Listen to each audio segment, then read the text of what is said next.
तर बघा हे जर बघितलेलं आपण यामध्ये जर आपण हे बघितलं की 93 नंबरचा क्वेश्चन आहे युनायटेड नेशन कॉपबद्दल आणि कॉप जे कॉन्फरन्स होत असते हे एन्व्हायरमेंटशी संबंधित आहे. तर 15च्या संदर्भात खालील विधाने बरोबर ओळखा असा प्रश्न विचारलेला होता. तर यामध्ये आपल्याला बघावं लागेल सिम्पली की यामध्ये बघावं लागेल की अ बरोबर देन त्याच्यानंतर ब बरोबर अ बरोबर ब बरोबर ब बरोबर क बरोबर ब बरोबर ड बरोबर याच्यामध्ये 3 ऑप्शन विचारलेले आहे. तर हे आपल्याला थोडंसं समजून घ्यावं लागेल की जर पर्यावरणाशी संबंधित आहे तर जैवविविधतेचा क्वेश्चन त्याच्यामध्ये येते. तर याला जर आपण बरोबर म्हणलं किंवा मानले बरोबर असेल हे आणि या ठिकाणी की धोक्यात आलेल्या प्रजातींच्या संरक्षणासाठी हवामान बदलाचे दुष्परिणाम घडवण्यासाठी प्रयत्न करण्याची गरज या करारामध्ये प्रतिपादन केलेली आहे. दोन्ही स्टेटमेंट कशा आहे एक दुसऱ्याला काय करत आहे म्हणजे पॉझिटिव्ह रिस्पॉन्स देत आहे की करार केलेला असेल आणि या करारामध्ये केला असतं दोन स्टेटमेंट चूक राहील असं तर होऊ नाही शकत की दोन्ही स्टेटमेंट चूक आहे. तर मग तर हे दोन्ही स्टेटमेंट जर चूक असेल तर हे दोन्ही ऑप्शन चूक होणार, त्याच्यानंतर हे ऑप्शन चूक होणार, तर हे उत्तर बरोबर येणार. तर एवढं तर चूक नाही देऊ शकत. ठीक आहे.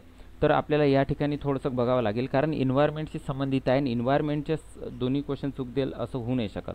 या ठिकाणी जर बघितलं की या जैवविविधता कराराचे अमेरिकेने अध्यक्षपद भूषवलेले आहे म्हणजे अमेरिकेचे अध्यक्षपद भूषवलेले आहे आणि UN कॉप 15चे अध्यक्षपद चीनने भूषवलेले आहे. असं म्हणजे ॲज इट इज काय केलेलं आहे रिव्हर्स स्टेटमेंट केलेलं आहे आणि जेव्हा रिव्हर्स स्टेटमेंट असते तेव्हा एक बरोबर असते एक रॉंग असते, एक रॉंग असते एक बरोबर असते कारण रिव्हर्स स्टेटमेंट केलेलं आहे.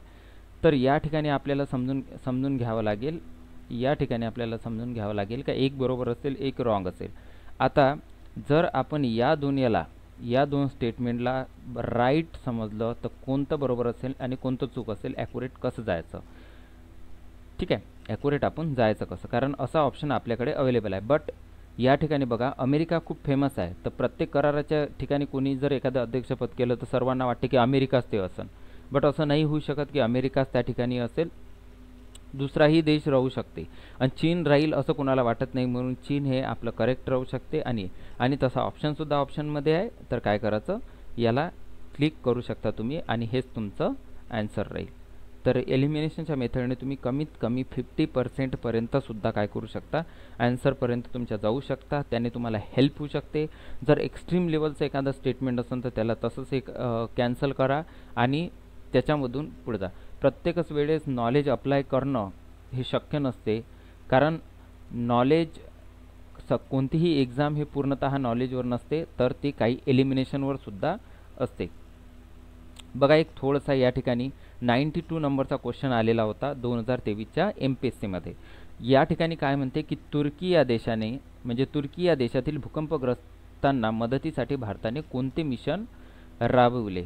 इतका सिंपलचा क्वेश्चन आहे की भारताने कोणते मिशन राबवले. आता जर हे इतका फॅक्च्युअल आहे की बघा याच्यात जर पार्ट असेल तर हे करू शकता पण एक आपण काही एलिमिनेशन मेथडनं काही गोष्टी आपण याच्यात एलिमिनेट करू शकतो. फॉर एक्झाम्पल बघा ऑपरेशन सखा, एक ऑपरेशन सखा हा मराठी शब्द आहे आणि मिशन राबवलेलं आहे भारत सरकारने. तर मराठी शब्द कशाला यूज करून भारत सरकार, सिम्पलचं लॉजिक आहे याच्यामध्ये बाकी काही नाही आहे. तर हे तर तसंच एलिमिनेट होते. मीन्स 3 पैकी एक तुमचं आन्सर असेल आणि काय होईल तुमचं ते करेक्ट येईल म्हणजे 75% चान्सेस आहे की या ठिकाणी तुम्ही तुमचं ॲक्युरेट आन्सर आणू शकता. तर या ठिकाणी आपल्याला दिसते की ऑपरेशन राहत नाही, ऑपरेशन हमदर्द नाही आणि ऑपरेशन दोस्त.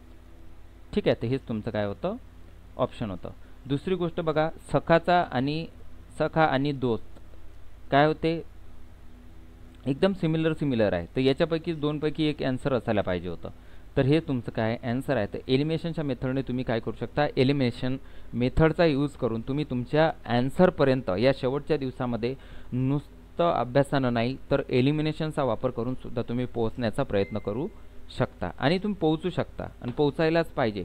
हे तुम्हाला यूज करता आलंच पाहिजे कारण हे जर तुम्हाला यूज नाही करता येईल तर तुम्ही तितकेचे मार्क्स तुमच्या पेपरमध्ये ग्रो नाही करू शकत आणि याच्यावर तुम्हाला काय करावं लागेल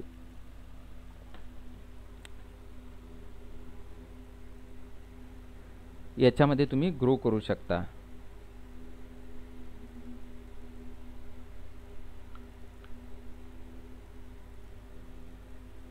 ठीक आहे, थँक्यू. बाकीच्या सुद्धा आपण याच्यामध्ये पुढच्या व्हिडिओमध्ये सांगू तुम्हाला. बाकीच्या टेक्निक आहे आपल्याकडे, त्या पुढच्या व्हिडिओमध्ये तुम्हाला सांगण्यात येईल.